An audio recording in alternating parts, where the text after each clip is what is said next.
U.S. Farm Report on the road at the 2025 Pro Farmer Crop Tour is presented by Pioneer. Almost 100 years ago, one seed changed everything. Pioneer is proud to be the one you count on when every bushel counts. Plant the 100th season of Pioneer. By Zetavo soybean seed, distributed exclusively by BASF, and by New Leaf Symbiotics with revolutionary EPA-registered biocontrol solutions, TS201 bioinsecticide and the new TS601 biofungicide, paired with biostimulants for corn, soy, cotton, peanut, and vegetable transplant. Welcome back to U.S. Farm Report this weekend from right here in Rochester, Minnesota.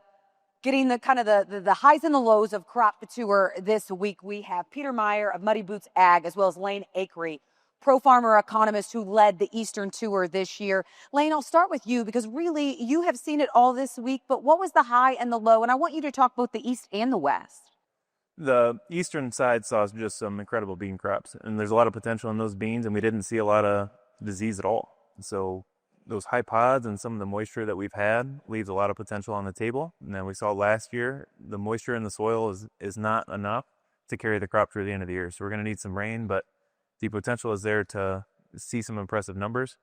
As far as the low is just the amount of disease. I don't know that I entered a field in the last 2 days that wasn't suffering from some kind of rust or tar spot. And that was kind of disappointing. We know what these soils can do, and Western Illinois and Eastern Iowa and Northeastern Iowa, and this disease is really going to take the top end off of the crop. Yeah, Pete, I mean, you've been on tour this week. For you this year, for 2025 Pro Farmer Crop Tour, what is the story for you from this week? Well, every crop tour is different, and some years you don't have a story, and this year we definitely have a story. So the high for me would definitely be the soybean crop. I'm very impressed with the soybean crop if it finished. And the low for me would be that Southern Rust now has a northern cousin. Lane, you know, we have seen such wet weather across much of the crop tour this year. Ohio was really the outlier. It started so wet, and then we saw really how dry it had become. But the wet weather this year, are we seeing it impact ear counts or anything like that in the field where you definitely saw signs?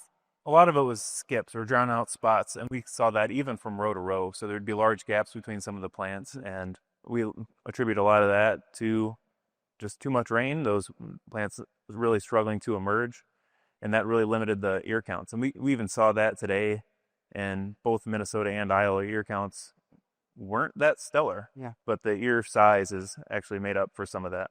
Pete, were you disappointed in Illinois this year? Oh, yeah. I mean, going in there, it takes a lot of ears to get 250 plus, right? The ears were not there. The crop has totally run out of energy. Maybe that's due to some of the late rains, but it certainly has a lot to do with these high temps that have hit Illinois lately as well. So I was definitely as impressed as I was with the Illinois soybean crop. I was duly underimpressed with the Illinois corn crop. Based on what you saw this week, Lane, and based on the latest yield estimates that we got from USDA in August, do you think possibly we are overestimating the eastern crop and underestimating the crop in the West? That's exactly right. That's what we saw. And those eastern states are such big production states. It's really hard to say if the gains in the West are going to be able to make up for that. And not to mention the disease, like we've been talking about, taking the top end off. We're measuring potential in the third week of August. We could see that come down here in the next few weeks. I mean, Pete, we're talking to farmers who have never dealt with Southern rust before. They're dealing with Southern rust here in Minnesota, here in Iowa, and it's not just a little bit. I mean, it's coming on strong. So is there a lot of risk right now, do you feel like, with the yield that we're seeing because of all of this disease? Well, there's a lot of risk to the test weight, and I think that's really a critical point here. The problem you have is that you're not going to see that in the September crop production report. By the way, the 188.8 that USDA put out in August is going to be the high print. No question about it. But once we get to the test weight, once the USDA starts to weigh their test plots, that doesn't happen until October, November. So we're likely, if there is a test weight issue, that we already come in at 52 pounds or something like that. I think that you're probably not going to see that for a couple of months yet. Do you agree with Lane, though? Do you think we're underestimating the West and overestimating the East based on the numbers that we have today from USDA? 100%. Okay. Lane, what are you watching now? There's, some of this crop has been pushed along pretty quickly lately, but what are you watching now, and what do we need to have for this crop to finish strong? Yeah, Pete mentioned test weights, and last year was the first year that we saw test weights come in above what they were a decade ago. So a lot of the gains that we've been seeing throughout the past 10 years have been driven by ear counts, by populations. And last year, because it was so dry, we didn't have as much disease, and those test weights were really able to show their power.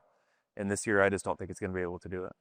Well, you kind of heard what both of them saw on the East and the West this year, but does it change the rhetoric about this crop moving forward when it comes to the markets? That's what we need to take a quick break, but then we're going to talk about that when we come back on U.S. Farm Report.